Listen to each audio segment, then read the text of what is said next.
Excited. All right, let's get into this. All right, this catfish thing. Listen, I've been waiting for you to watch this all week. And like I was saying before the cameras cut out, it's so many of these cases low key. And so you feel like, damn, which case is this? And you're watching it with fresh eyes that you forget, like, you already know what happened, but you don't. And so you're like, oh my God. And then you get all these extra juicy details. Because you remember something like that happened out here in St. Charles. Is that the one where the girl killed herself? Oh, there's a case. I'm thinking about the girl.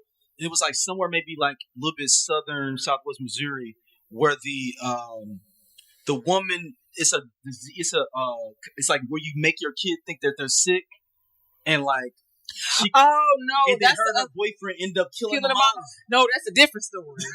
That's that one chick that got out. Yeah, I know what you're talking about. Now I didn't know that was in Missouri, like southern Missouri, but no, there was a case that happened, and I believe it was St. Charles, if I'm not mistaken, where this girl was getting bullied. She thought she was in a relationship with this guy online, and it was like somebody's mother like harassing this girl, and she ends up like unaliving herself. So listen, you hear store reports that your mom would be like the first person to bully you, your mama.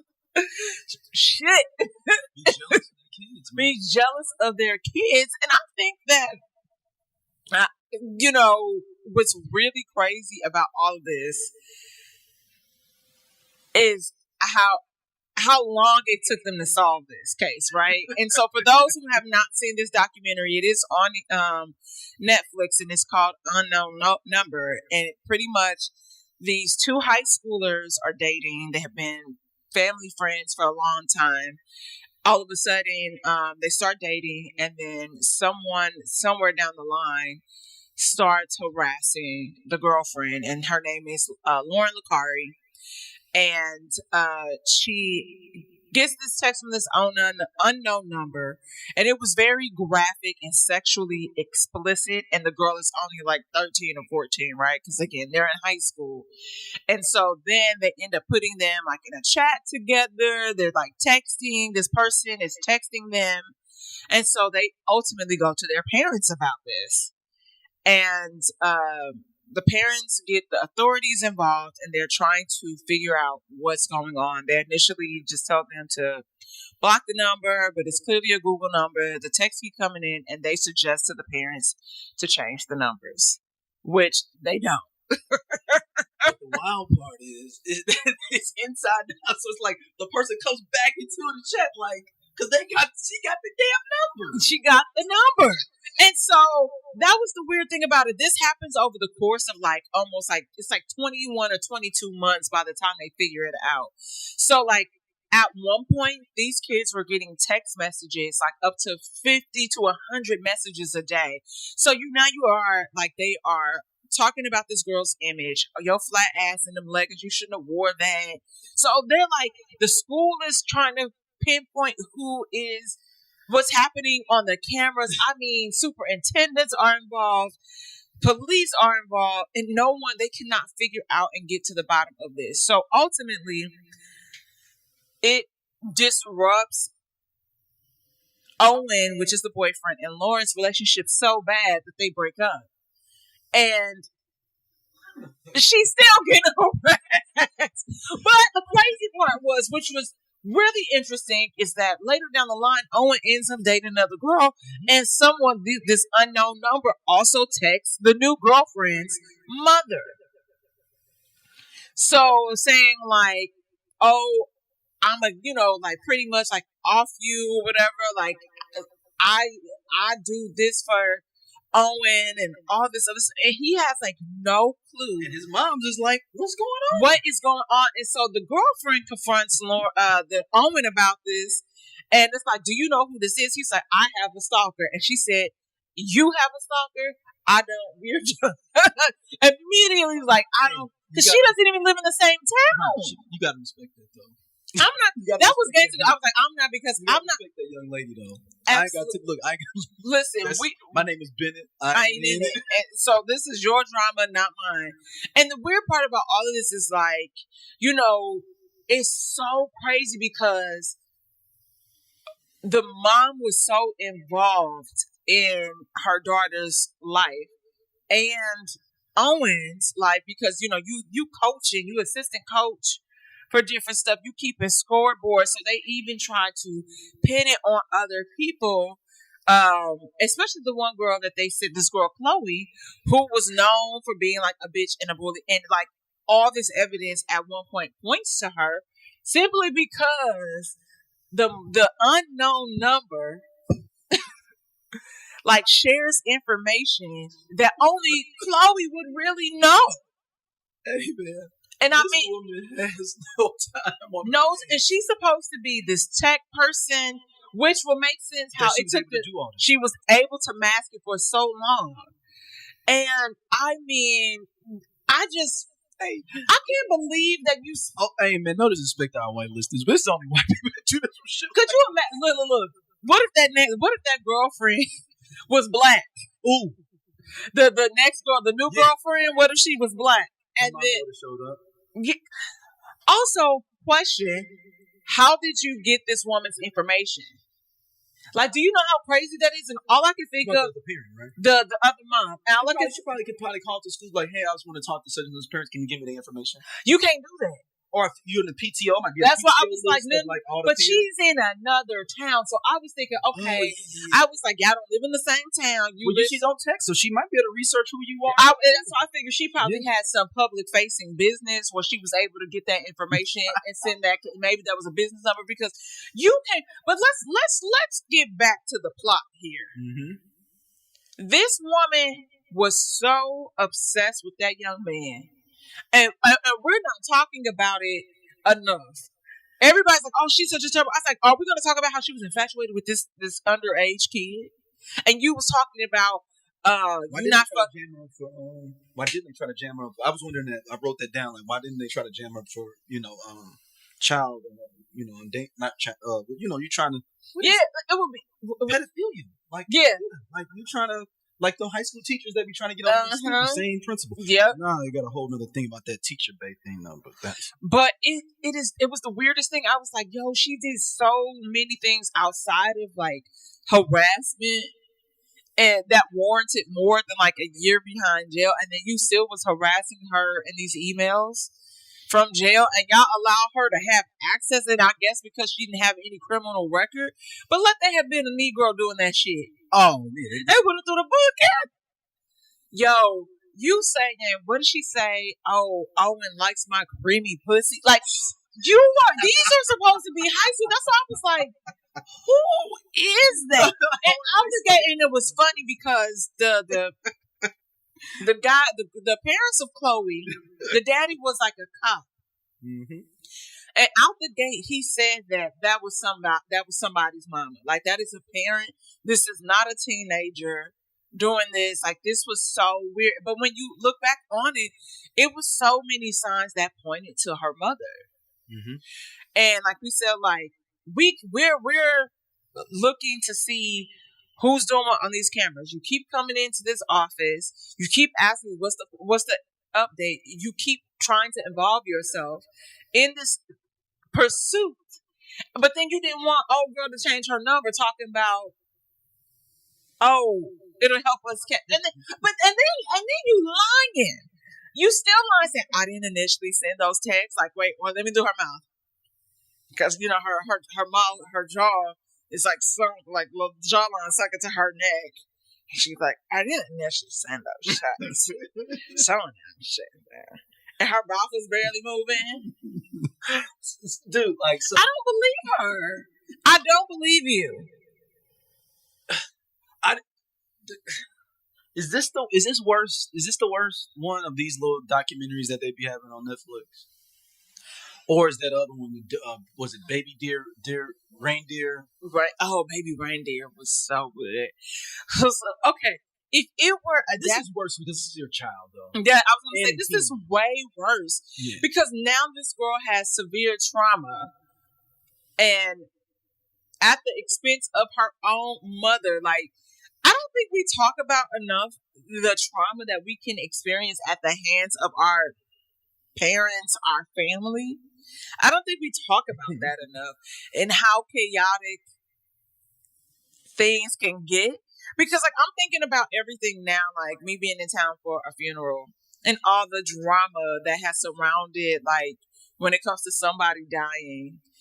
And like the last couple deaths that we've had on this, my dad's side of the family, like niggas fighting. You know, you already know niggas get to fight. They like literally, like I'm like, yo, like the body's still sitting there. They ain't picked it up, like, and you niggas is tussling. Now, when I got the information, I'm not gonna lie, I got a kick out of it, and I still get a kick out of it. But still, and so that was a conversation, to be completely transparent with you. When I was talking to my mom one time on the phone, I explained to her that sometimes I think people, especially parents, could be so selfish and like because of the situations that they've been through, and they think it's kind of normal, and it's not. That they allow that to repeat itself when it comes to their children, and we're just supposed to accept it like it's normal, and it's not. Well, this ain't normal with this. This is not normal. So this is not normal. Why is she not in jail? Because she didn't have any other offenses. Now I'm gonna say this. I'm just saying jail should be on the table. Well, here's the crazy part about all of this. Are we not going to sit up here and act like it's not crazy that this bitch is taking us through these steps as if it's not her? I'm sorry to yell. Like she is sitting in this. The camera's on you. It's on you right now. Go. You can monologue. I just want to say how crazy that is. I want to look at y'all in the camera and say that this lady is sitting in this chair, being interviewed, talking to us, talking to the cameras, knowing that there will be a plot twist and it will be her. That's where it really should have started. Like, honestly, it should have started with the ending and then takes us through. Because that low-key would have made more sense. Because, bitch, you look very crazy. Very narcissistic. You need to go talk to the lady. You need to pay the lady and lay on the couch. Because this is ridiculous. Do you realize that? Hey, man. And I don't even know, D, to be honest, when the cops figured out who it was and they were able, because they had to get the FBI involved. Yeah. Why the FBI was not involved at month 2 or 3 when y'all couldn't figure it out is beyond me. Beyond me. 22 months. 22 months. And I know this is a small town and nothing really happened, but there's no way in hell that y'all gonna tell me 22 months. Somebody need to get fired. There's no way. What was the town again? It was 22 months. So what town was it again? Somewhere. It was in Texas. Yeah, but it was like, it wasn't nowhere close to no major. Yeah, so. Everybody didn't care. Like, yeah, but here's the thing. Every day this bitch is coming in the office talking about, I got an update. Y'all call it. Every parent, like the parents are pressing the line. Like it is a thing.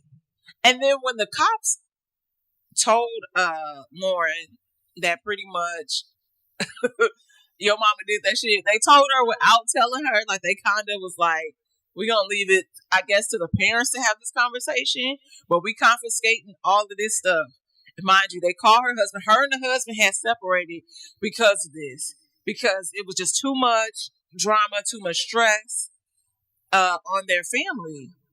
And so I think it's just really weird that Lauren really didn't have a reaction at all. Now, I get it. Some people are saying that it is shock. For me, it looked like she knew. Or maybe it confirmed what she might have been thinking, because she was not reactive at all. I thought that was a little strange for her age. Because I'm cussing you out, and I know, and white people, because y'all be cussing y'all parents out all the time. And you just gonna be chill about this? Like, And then the daddy came in pissed, ready to set fire to the rain, like Adele said.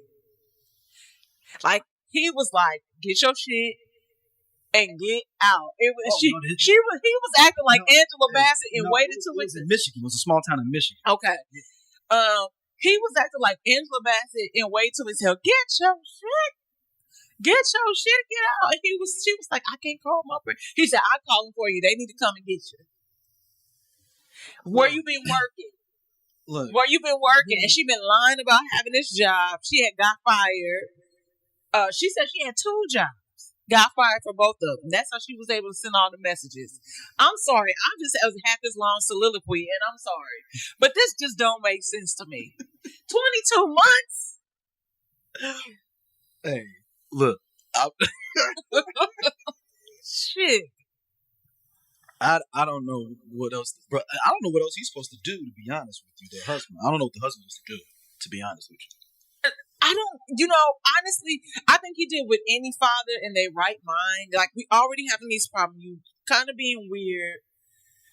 This just gave me confirmation. Because, like, he might have been at this, space of, like, maybe whatever this is, this too will pass and we'll work through this. Mm-hmm. That was like, no. No, I mean, you got to think you're a sociopath. You are psych. And then Daryl, for her to say that, oh, I was sexually abused and this is why I did. I said, okay, you did not touch anybody. Like, you didn't touch anybody. You didn't do. And I get trauma shows up in different ways. But you felt good talking down to your daughter. It was some weird American psycho erotic behavior that you disgusting. Hey, look, I'm telling y'all, watch this, please. I mean, everybody watching this is my thing is like she should never be able to get another job. She should. I wonder where she's living in now. Did they say? No, they didn't say. Well, I know that the daughter was going to school for criminology or something.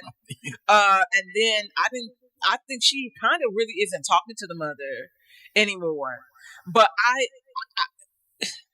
just could not believe they allowed, like, when she was sentenced, I could not believe they allowed her to have contact with her. Yeah.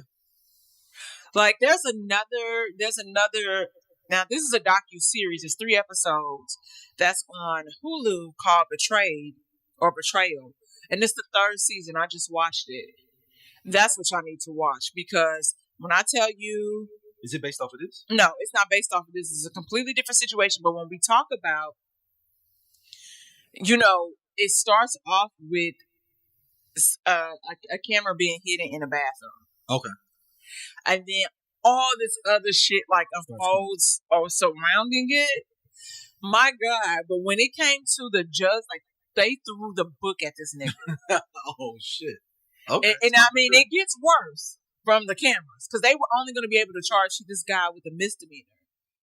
Hey, y'all. If y'all like what y'all see here on Everyone Needs an Aquarius, be sure to like, subscribe, and share our podcast with your friends because we got all the tea. And, if you want to check out more stuff from us, be sure to hit that button right there on the right side so you can see other stuff. And, again, share it with everybody.